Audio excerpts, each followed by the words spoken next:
Let me start by giving a background of where we are. We, we are required, as per the National Olympic Committee Constitution, to have our elective General Assembly by the 30th of April, immediately after the Olympics. And we were within those particular timelines. In the lead up to this particular elective General Assembly, a number of issues were raised, and especially in the last 72 hours. Two matters were before the tribunal, and we are very grateful that the tribunal was able to dispense of the matter and give a ruling. The first one was yesterday, and the second one was today, where they were also able to give a ruling and to provide a way forward. However, there was also another matter which was taken to the High Court, and the High Court gave its orders, and those are the orders which we are relying on in terms of making a decision. The orders were the federations which had been excluded in view of non-compliance with the nomination rules to be included. And when they came to the floor of the General Assembly, it was very difficult to implement that particular provision because it takes us back to the challenge, which is either the President or the Secretary General. And we convened a side meeting. We retreated as an executive and allowed the President, Dr. Paul Tega, to engage these particular federations to be able to see whether they can break the stalemate. Unfortunately, they have held their position and we were not able to proceed. Therefore, faced with the High Court orders and faced with the four federations who are not agreeing, we were not able to proceed and therefore adjourned the meeting.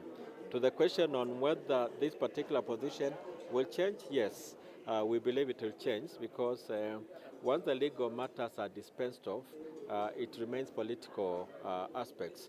An electoral process is a political process, and we know people change their mind, people retreat and see the actions they have taken and the impact, and they're able to have better conversations or different conversations within their own federations, and they can be able to come forward and tell us who should vote. As you might have noticed, these are just some of the challenges within our governance structure, so it's also a learning process that we must put our governance structures within the federations at the level which we are hoping we had put National Olympic Committee to be at, but we are still part and parcel of the ecosystem in Kenya, which needs a lot of improvement. So you can confirm maybe we are going to sit down for the AGM? We are not able to confirm the date. However, as an executive, we are very clear. And we've been clear all the way until this morning and a few minutes ago that we must have elections. We were determined to have elections because it's very, very important that we get a team which can start preparing our country for the next Olympics and all the Olympic programs in between. So it is very, very urgent that we have elections. So that is one of the objectives the Executive Committee will be working on. The second one, obviously, is to ensure that sports does not suffer, and we've already put a very, very strong and vibrant structure in terms of the activities of the National Olympic Committee going on despite some of these challenges which might arise like they have right now. From a political perspective, this extension, do you consider it as a blessing in disguise to enable you maybe tie up the loose ends as far as securing the votes is concerned? Certainly not. We know we aspire for leadership, but the pride we get in leading is when people want you to be their leader. And therefore, it does not give us any pleasure to be in this position one more day. We are very determined that we want to come and seek the position of the General Assembly in as far as who is going to lead, because we still believe leadership is a point of service. So we'll still come back as soon as possible. For now, we are not happy that we continue all in those positions. Would have wanted the elections to proceed, and then the General Assembly expresses itself on who they feel can be able to carry the vision of the National Olympic Committee. Maybe what could be done in future? Which overall switch? We have a deadline that NOC is supposed to have elections on 30th of April, and the General Assembly has set aside to have, like they are saying, 2 weeks or a month. So is the General Assembly superior to the executive? Or how is We are in uncharted waters. And being in uncharted waters, we get the best sailors. And we'll be seeking legal opinion on what can be done with the primary objective of the shortest route towards election. So whatever provisions of our constitution or whatever provisions of relying on the General Assembly position, whichever gives us to the shortest period to have our election, that's what we'll be going for. Because that's very, very important, because we do not want the uncertainty to proceed beyond any reasonable amount of time. Maybe when I ask you, what could be done in the future, maybe to have?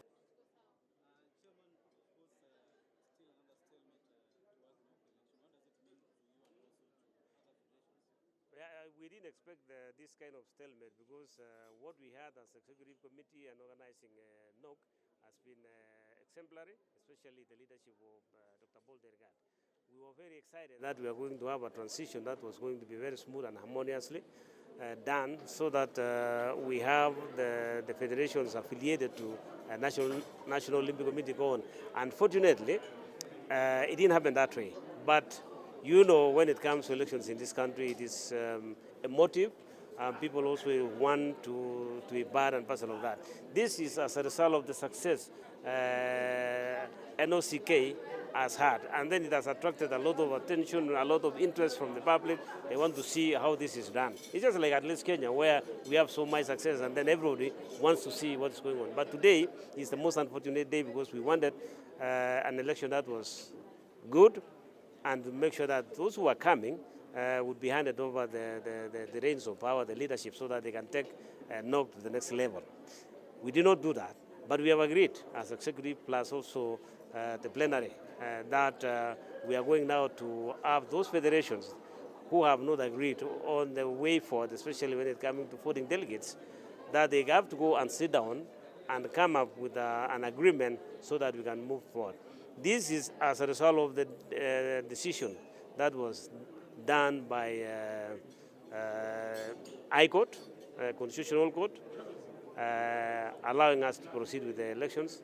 But we have also the tribunal, the sports tribunal, also indicating that most of the decisions have to be met by the federations and National Olympic Committee. So all the complaints that we had was thrown back to the plenary, but we were not able to agree. So that's why now we have given another 2 weeks before the program is set, so that we can start all over again. I am sure that as we move to the next level, we will now have learned the mistakes that we had before and make sure that we don't let down the sportsmen and women of this country, because it is really embarrassing that the officials we are fighting here, and yet the interest and the people we have to work for are the athletes and the players who are out there looking for us to make sure that we make correct decisions and run the federations according to the structures that we have been given. So as a contestant, where does this leave you? As a contestant, I'm live with the fact that what has happened, and of course it did not affect me alone, it affects everybody. I am very unhappy because I knew that we had already done proper campaigning so that we can be elected. We had also sold our ideas, our proposals on how we are going to take the NOC to the next level. It did not happen, and we are ready to start all over again because we are really passionate about sports, because we want to support the development of sport in this country. We are not going to give up. We are going to talk to our people to make them understand that it is not about us officials who should be considered more. We should be thinking and making decisions based on the needs of those who are working under us, especially the athletes. So we let them down today, but we will believe that in the future we have learned a lesson, and those who are here today, especially the officials, that as they go, they have to ask themselves one question: did we do the right thing?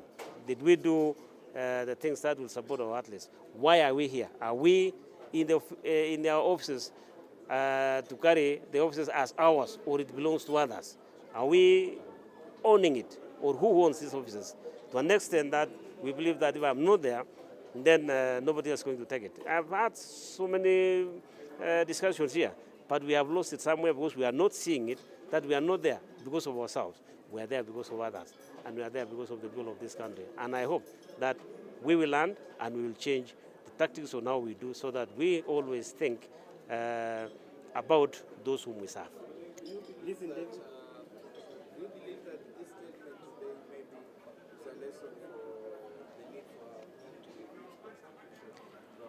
Can wait until we date. Oh, it's difficult. It's difficult. You are all administrators. It's very difficult without looking at to be part and parcel of the elections. While that is determined, the issue still remains who among any other person who wants to vote will be determined. We've tried to discuss it with the executive. We found we are unable to resolve the matter. We've let our president discuss with the individual federations. They are unable to agree. We've considered bringing back this matter to exclude some of the federations, and we found that that might not be in keeping with the orders provided where they were supposed to be included, and therefore to the extent that we are not able to sort that particular issue, then it becomes very, very difficult to proceed. We found that the matter is purely, and this needs to go on record, it's purely 4 federations which are unable to agree on who is to carry the vote. But unfortunately, the order is that they must participate. And if they must participate, they are not able to agree on who will vote. And if we bring it back to this assembly, you all know politically will be divided. It will be a lot of to and fro. For the sake of harmony of sport, for the sake of the programs of National Olympic Committee not being affected, we put it to the General Assembly and request a proposal that we adjourn this particular assembly. We seek legal opinions and advice on the next steps, but the executive is clear on 2 things. The first one is that the Olympic and Commonwealth programs continue running, and secondly, that whatever is provided for in the Constitution to have elections as soon as possible can be done. So those will be the 2 objectives the Executive Committee will be working on: running the programs continuously, and number 2, ensuring that we can have a better preparation while resolving. But at the end of the day, it is the responsibility of the federations, to keep their house in order. Whether they'll go to court to be given that order on how they should sort it, whatever they might be able to do, because today, the 4 of them have made this progress not move forward, another stain in our sports industry, which is not good, so we need to all protect. So that's the basis, and I have the permission of that, and just for the political purposes, we are on the same page with Mr. Maluki on that particular matter, and I would like to request a proposal that we adjourn this meeting and a seconder. Thank you.